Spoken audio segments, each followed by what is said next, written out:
Halo, kembali lagi di Sarhan Channel. Kali ini Sarhan Channel akan memberikan materi terkait dengan pedagogik.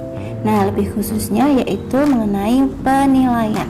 Sebelum dimulai, tak lupa kalian like and subscribe dulu ya.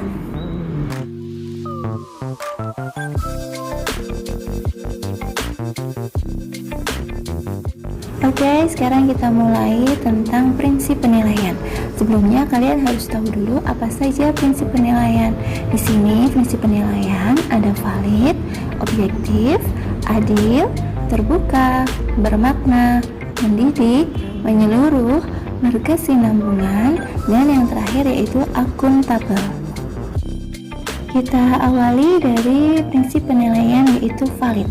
Di sini penilaian valid berarti menilai apa yang seharusnya dinilai dengan menggunakan alat yang sesuai untuk mengukur kompetensi sehingga penilaian tersebut menghasilkan informasi yang akurat tentang aktivitas belajar.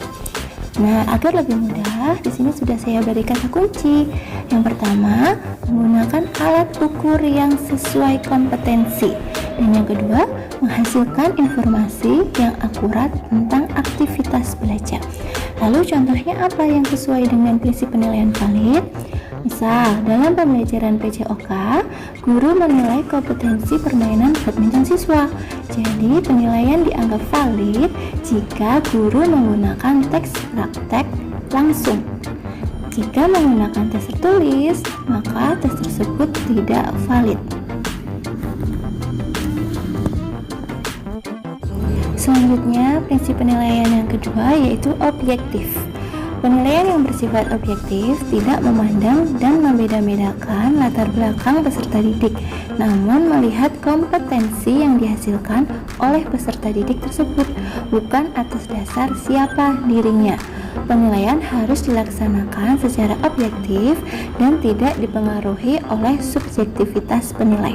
Di sini kata kuncinya yaitu tidak dipengaruhi subjektivitas penilai. Contohnya misalkan guru memberi nilai 85 materi voli pada si A yang merupakan tetangganya. Namun si B mempunyai kemampuan yang lebih baik, mendapatkan nilai yang 80 lebih jelek dari si A. Nah, di sini guru sudah tidak objektif. Karena memberi penilaian haruslah memiliki sifat objektif, harus berdasarkan kemampuan siswa tersebut. Next, selanjutnya prinsip penilaian yaitu adil. Peserta didik berhak memperoleh nilai secara adil. Penilaian hasil belajar tidak menguntungkan atau merugikan peserta didik karena berkebutuhan khusus serta perbedaan latar belakang, agama, suku, budaya, adat istiadat, status sosial, ekonomi, fisik, dan gender.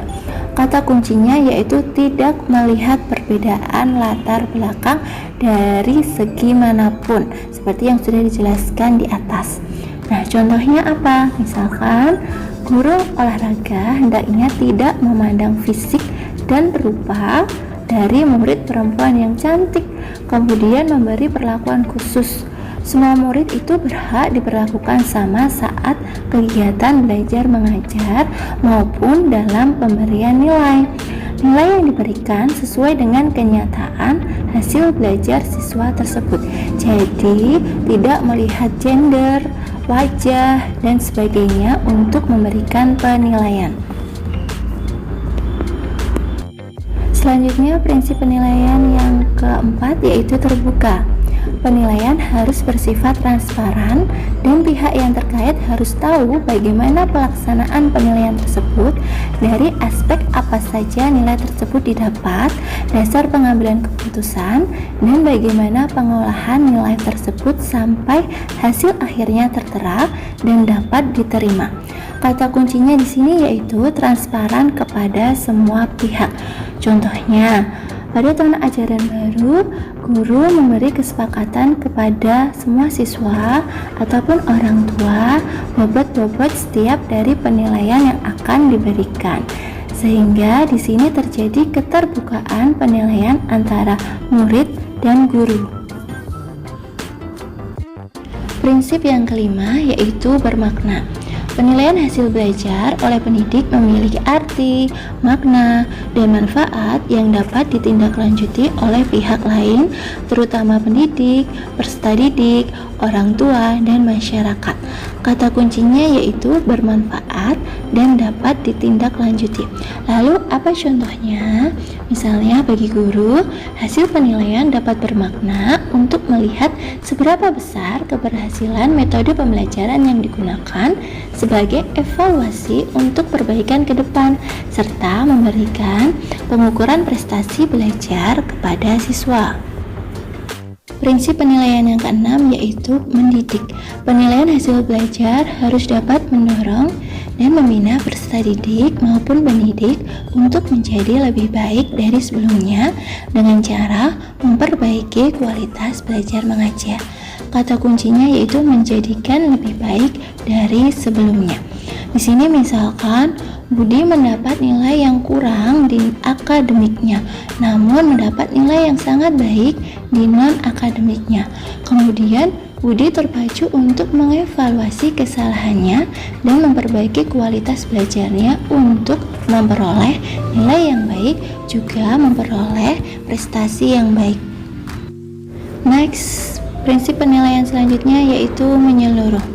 Penilaian diambil dengan mencangkup seluruh aspek kompetensi peserta didik dan menggunakan berbagai teknik penilaian yang sesuai, termasuk mengumpulkan berbagai bukti aktivitas belajar peserta didik. Penilaiannya itu meliputi pengetahuan, keterampilan, dan sikap. Kata kuncinya yaitu mencangkup semua aspek. Contohnya, dalam penilaian hasil belajar, guru seni budaya itu mengumpulkan berbagai bukti aktivitas siswa dalam catatan sebelumnya. Penilaian yang diambil dari pengetahuan tentang seni, keterampilannya, dan lainnya, sehingga semua digabungkan menjadi satu dan menghasilkan nilai. Prinsip penilaian yang ke-8 yaitu berkesinambungan. Pelaksanaan penilaian hasil belajar dilakukan secara terencana, bertahap, dan terus-menerus untuk memperoleh gambaran tentang perkembangan belajar peserta didik. Kata kuncinya di sini yaitu terencana, bertahap, dan terus-menerus. Jadi, guru itu memiliki rencana dalam melakukan kegiatan belajar mengajar, menjelaskan materi di tiap pertemuan, memberikan tugas, mengadakan ulangan harian, ujian tengah semester, serta ujian akhir semester yang dilakukan secara terus-menerus dan bertahap. Dan dari setiap tahapan tersebut, guru mengumpulkan informasi yang akan diolah untuk menghasilkan nilai. Prinsip penilaian yang terakhir yaitu akuntabel. Artinya, penilaian hasil belajar oleh pendidik dapat dipertanggungjawabkan baik dari segi teknik, prosedur, maupun hasilnya.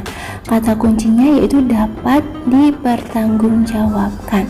Contohnya, guru itu harus dapat menjelaskan secara benar kepada pihak terkait tentang proses penilaian, teknik penilaian, prosedur, dan hasil yang sesuai dengan kenyataan kemampuan hasil belajar peserta didiknya.